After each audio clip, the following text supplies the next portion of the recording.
my name's Al, and this is my lean friend John Bicheno, and today we're talking about Toyota Kata. Right, yeah. So John, 7 years on from the Toyota Kata book, what's changed and what are we revisiting, and how is this sort of idea expanded? And we've got a new book here that we want to talk about, so over to you.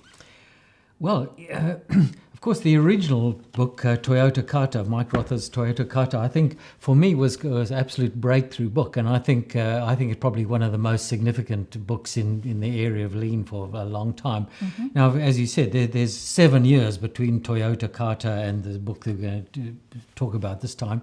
So, of course, in 7 years you would expect quite a lot of things to have happened, which indeed has happened.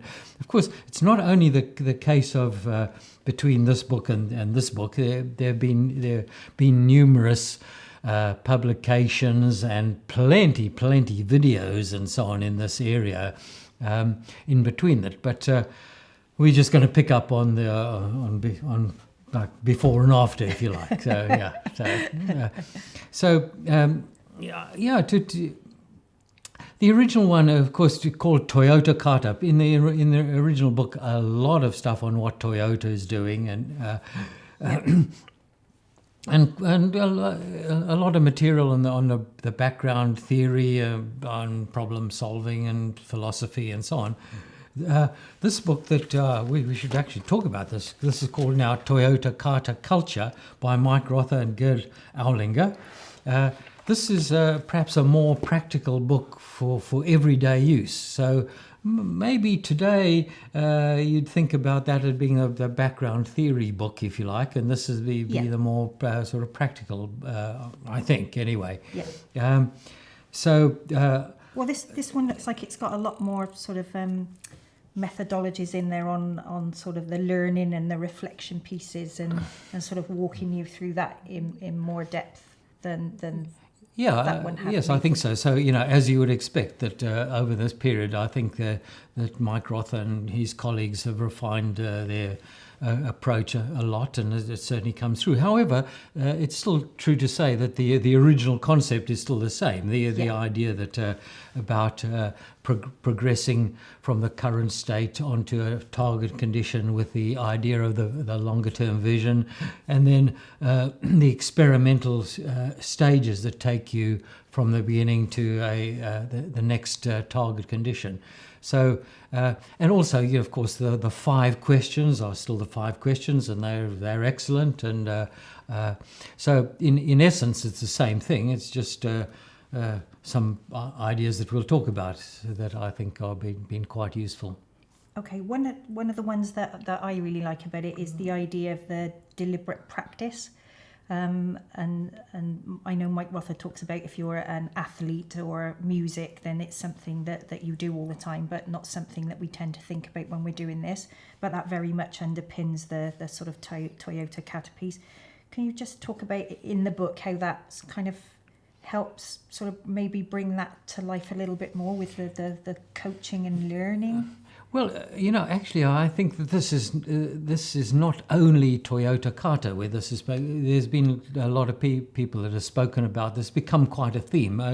In fact, it's probably true to say that Mike Rother has not been the leading guy in this. So the leading person in this has been Kahneman on his book Thinking Fast and Slow. So System 1 and System 2.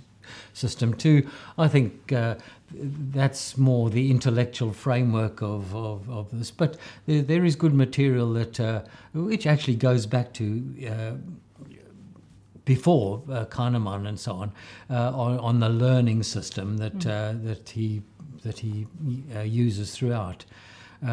Which I think is very welcome, because I think actually this idea of learning, although it's been sort of in the background in lean, it hasn't really made much impact. And perhaps it's true to say that still today the learning aspect hasn't made much impact. So in that respect, I think all of this is very welcome, or should be welcome in the lean community. Yeah. Do you think that's because I certainly find that we're very action driven, so we kind of want to get to the point where we're doing something. And I think this is a good framework because it actually pulls you back from that and puts the value in the learning that you'll kind of every time you're experimenting, if it doesn't happen or you think it's going to happen, that's kind of a bit of a wow moment that you're all sharing, and then you're moving forward doing that. And I think we're so much action driven. I think this is a really good way of sort of stepping back and kind of maybe showing a little bit more what that process looks like.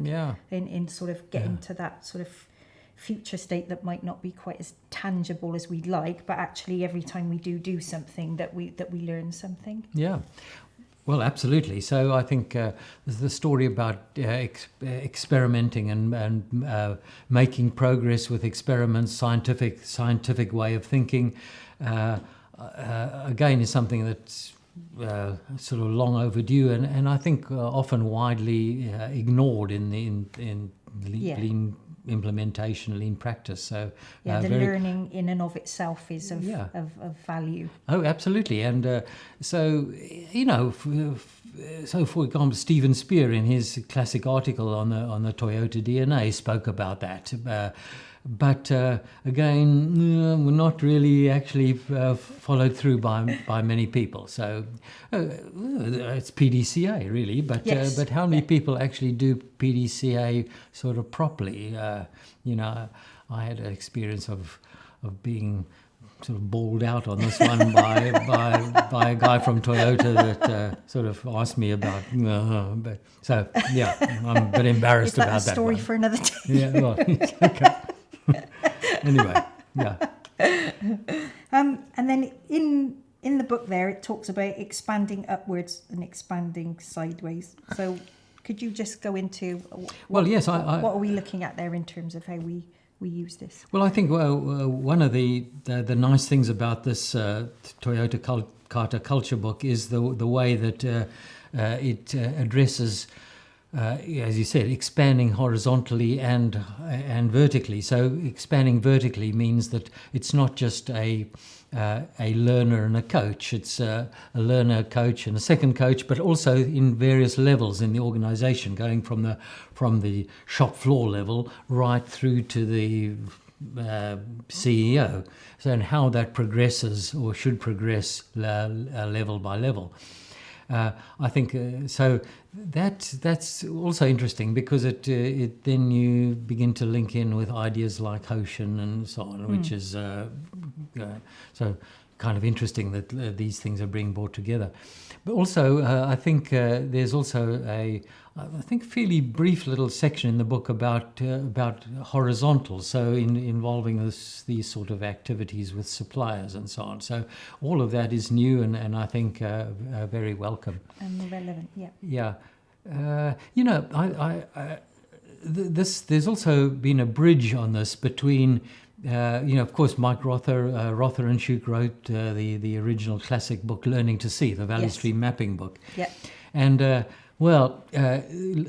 in my opinion, the Learning to See book was absolutely excellent on how to draw current state maps. Yes. How to draw future state maps, for me, there was a bit of a gap between the current state, the future state sort of suddenly appeared, if you like.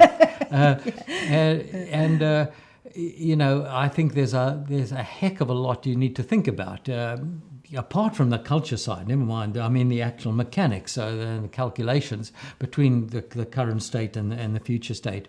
Now, I think to some extent this book addresses that. There's some interesting sections on, for example, looking at the EPEI, every product, every interval calculations, and how that translates to changeover times, and so all of that is excellent and very welcome.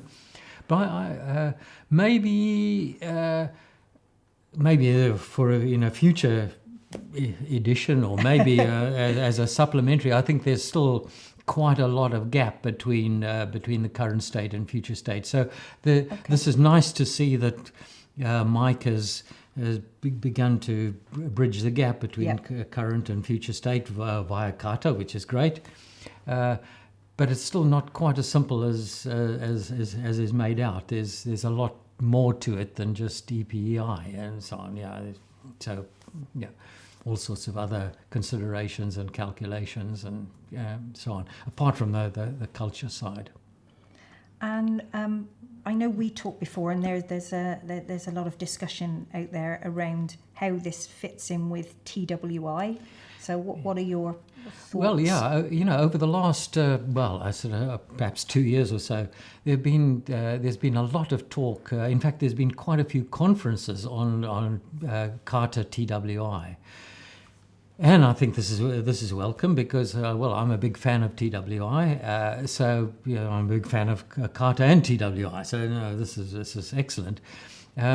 So what they talk about here is that in moving towards the target condition, you identify various obstacles, and what those obstacles might be. Well, there might be a people obstacle. So then you could use TWI JR, job relations. If it's like a standardization issue, you could use TWI JI, job instruction. Or if there's a sort of a method obstacle, you could use TWI JM, job methods, and so on. And as a first stage, I think that's excellent, and it would probably sort you out in many situations. However, I think maybe we're pushing our luck a little bit by thinking that that's all there is to it. I think there's a lot more to it than just saying, oh, well, we've got an obstacle, it must be TWI. Well, there's probably a good chance that it's TWI, but there's also all sorts of other things. So I think a little bit misleading to all these conferences on TWI, Kata, great, but it's not the full story, as probably that's the way it goes. Yeah. Okay.